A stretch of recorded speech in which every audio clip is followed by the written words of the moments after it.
People ask me what culinary school I went to. My answer is India.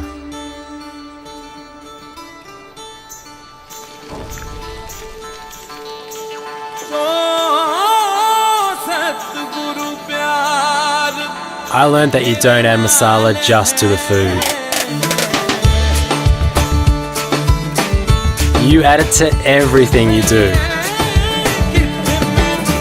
I learned that flavour is more than a taste.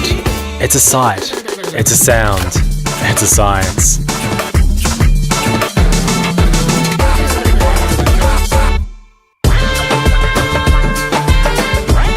In India, I found the secret masala spices that make all the difference. The joy with which you cook, the love with which you serve.